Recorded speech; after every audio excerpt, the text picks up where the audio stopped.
আজকে জুলাই মাসের 4 তারিখ 2026 সাল। এই মুহূর্তে আমি আছি ঢাকার ডেমরা থানার কোনাপাড়ার একটা জায়গা। এখানে 5 তলা 6 তলা বিল্ডিং এর ছাদের উপরে দাঁড়িয়ে আমি একটা বিষয় বলতে চাচ্ছি যে সূরা বাকারার 45 এবং 46 আয়াতের দৃষ্টি আকর্ষণ করে ধর্মের প্রতি যারা যত্নবান তাদের জন্য বলতে চাই। এ আয়াতে বলা হয়েছে তোমরা আল্লাহর কাছে ধৈর্য এবং সালাতের মাধ্যমে সাহায্য কামনা করো। নিশ্চয়ই সালাত একটা কঠিন কাজ, তবে তাদের জন্য সহজ যারা খাশিউন মানে একনিষ্ঠ চিত্ত। এই একনিষ্ঠ চিত্ত কাদের আছে? যাদের অন্তরে এই বিষয়টা যে রবের কাছে রবের দিকে ফিরে যাওয়ার পরে রবের মোলাকাতের যে সংস্পর্শ, রবের সাথে পৌঁছানোর পরে রবের সাথে মোলাকাত করলে অন্তর যে প্রশান্তি আছে, যে ধারণা পয়দা হয়, সেই ধারণা যার অন্তরে আছে সেই সেই হচ্ছে ওই রবের সাক্ষাতের মুহূর্তটাকে অন্তরে ধারণ করে ওই বিষয়ের পরে একনিষ্ঠ হতে পারে। বুঝলেন? তখন একনিষ্ঠ হওয়ার পরে সে সালাতে নিমগ্ন হতে পারে। এদের জন্য সালাদটা কঠিন। আর যারা রব কি তার সেই সম্পর্কেও তার ধারণা নেই, রবের সাথে মোলাকাতের পরে তার অনুভূতি অন্তরে নাই, সেই ধরনের ফিলিংস তার নাই। এই ফিলিংস যাদের ভিতরে নাই, সাক্ষাতের বিষয়ে যাদের কোনো জ্ঞান নাই, তারা সাক্ষাৎ সম্পর্কে রবের দর্শন সাক্ষাৎ মোলাকাত তাদের কিছুই নাই। তারা যখন রবের সম্পর্কে ধারণা কল্পনা অনুমান করে সালাতে গিয়ে, এই ধারণা কল্পনা অনুমানটা সালাতের ব্যাপারে সালাতে গিয়ে এই রবের সম্পর্কে ধারণা কল্পনা অনুমানটা তার অন্তর একটা উপমা পয়দা হয় আল্লাহ সম্পর্কে। পরবর্তীতে যে মোলাকাত ঘটবে, কিভাবে আমাদের সাথে আমি কিভাবে রবের কাছে উপস্থাপন করব, কিভাবে রবের সামনে দাঁড়াবো, এগুলা তার মস্তিষ্কে একটা ধারণা একটা অনুমান পয়দা হয়। আর এই অনুমান ধারণা এটা মেসেল হয়ে যায় এই জন্য যে তখন রবের কাছে আমরা প্রকৃত পক্ষে রবের যে রূপ দর্শন করি, সেখানে যে ঘটনাটা ঘটবে সেটা তো দর্শনের ব্যাপার। দর্শন না হলে তো সেটা ধারণার ভিতরে আসছে না। তো এই জন্য এটা উপমা হয়ে যায়, এটা সেরেক হয়ে যায়। এই সেরেকের ব্যাপারে এই জন্য সালাত সম্পর্কে, ধর্ম সম্পর্কে, আল্লাহ সম্পর্কে ধারণা অনুমান গ্রহণযোগ্যই নয়। সূরা ইউনূসের 36 নম্বর। তাহলে যারা প্রকৃত পক্ষে রবের সাথে মুলাকাত ঘটে নাই, যারা এখনো রবের সাথে আহ দর্শন সাক্ষাৎ এবং মুলাকাতের ঘটনা যাদের ঘটে নাই, সেই ব্যাপারে রবের কাছে উপস্থিত প্রত্যাবর্তন করে রবের বিষয়ে ধারণা পোষণ করে নাই, তাদের জন্য সালাত কঠিন। তারা সালাতে গিয়ে সেরেক করে ফেলছে। এই মাঠে ঘাটে চিন্তা, বিভিন্ন বাড়ি গাড়ি চিন্তা মস্তিষ্কে এসে তারা সালাত আদায় করে। এদের সালাত কোনো কাজে আসে না।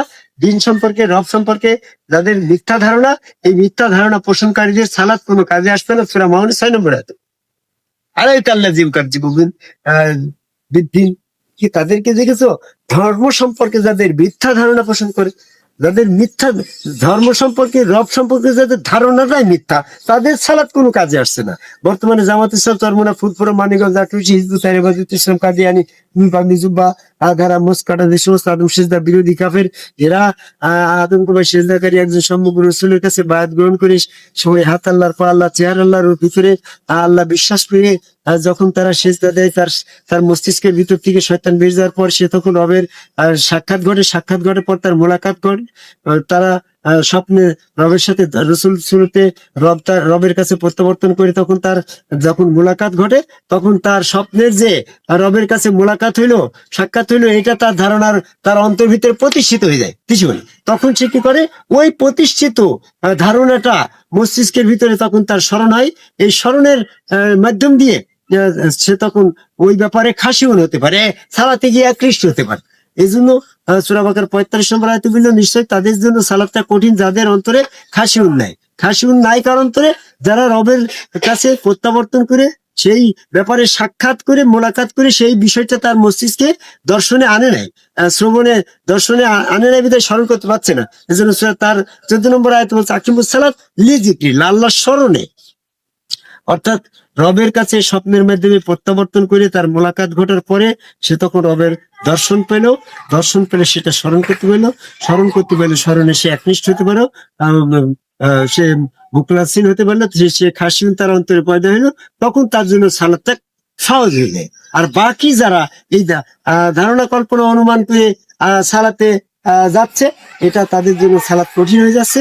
তারা ধর্ম সম্পর্কে, দিন সম্পর্কে মিথ্যা পোষণ করে যে আল্লাহর ইহকালে সাক্ষাৎ হবে না, এই যে মিথ্যা ধারণা, এই মিথ্যা ধারণা পোষণ করে পরকালে সাক্ষাৎ হবে, মৃত্যুর আগে হবে না, এটা দিন সম্পর্কে একটা মিথ্যা ধারণা পোষণ করে। এবং আল্লাহ পাকের বর্তমানে নিরাকার, আল্লাহর কোনো আকার নেই। আরে যারা এখন বলছো নিরাকার, আবার রবে মৃত্যুর পরে যে হাসরে যে আল্লাহ পাকে সাক্ষাৎ হবে, তাহলে সেখানে হবে আকারতে আল্লাহকে দুই রকমের নাকি? হ্যাঁ, এই যে মিথ্যা ধারণা পোষণ করে, দিন সম্পর্কে যারা মিথ্যা আরোপ করে, এই দিন সম্পর্কে যারা মিথ্যা আরোপ করে তাদের সালাত কোনো কাজ আসবে না। অধিকাংশ লোক বর্তমানে আদম সেজদা বিরোধী, তারাই হচ্ছে দিন সম্পর্কে মিথ্যা আরোপ করে, আর এদের সালাত কোনো কাজ আসবে না। এদের জন্য সালাদটা কঠিন। সালাদটাকে সহজ করার জন্য আদম কুমার সেজদাকারী একজন সম্মুখী রসুলের কাছে বায়াত গ্রহণ করে সেই ওই হাত আল্লাহ, চেহারা আল্লাহ, রবিকের আল্লাহ, গেলে আল্লাহ বিশ্বাসে একনিষ্ঠ হলে তখন সে ওই রবের সাক্ষাৎ পাওয়ার পরে তার রবের স্মৃতি, আকৃতি, বৈশিষ্ট্য, রূপটা তার অন্তরে, গুরু রসুল রূপের আল্লাহ দর্শন তার অন্তরে স্মরণ করে সে একনিষ্ঠ হয়ে সালাত আদায় করলে তার জন্য সেটা সহজ হয়। এটাই হচ্ছে ইমানের মূল বিষয়। এজন্য ইমানের মূল বিষয় হচ্ছে, ইমান মানে আল্লাহ বিশ্বাস। আল্লাহ বিশ্বাসের মূল বিষয় হচ্ছে, আল্লাহ বিশ্বাস করতে হলে রসুল বিশ্বাস, আর রসুল বিশ্বাস করতে হলে বর্তমানে উপস্থিত হাটে বাজারে চলাফেরাকারী একজন সমগ্র রসুলকে বিশ্বাস করে নিতে হবে। অতীত মোহাম্মদ সাল্লাহ আলাইসাল্লাম রসুল, এই বিশ্বাসটা প্রকৃত রসুল বিশ্বাসের পর্যায়ে পড়ে না। কারণ আবু বকর, উমর, উসমান যখন হযরত আলী যখন মোহাম্মদ সাল্লাল্লাহু আলাইহি ওয়াসাল্লামকে রসুল বিশ্বাস করল, ওইটি তার বাস্তব রসুল বিশ্বাস। আর আবু জেহেল, ঈসা, মুসা, দাউদ এই নবী ছিল, এদেরকে বিশ্বাস করতো, তাদের রসুল বিশ্বাস আর হযরত আলী রসুল বিশ্বাসের ভিতরে পার্থক্য ছিল। আবু জেহেল অতীত রসুলকে বিশ্বাস করল, আর হযরত আলী বাস্তব রসুল মোহাম্মদকে বিশ্বাস করল। বর্তমানে যারা বাস্তব গুরু, উপস্থিত গুরু রসুল, গুরুকে হাটে বাজারে চলাফেরাকারী একজন গুরুকে রসুল হিসেবে বিশ্বাস করছে, তারা রসুল বিশ্বাসী।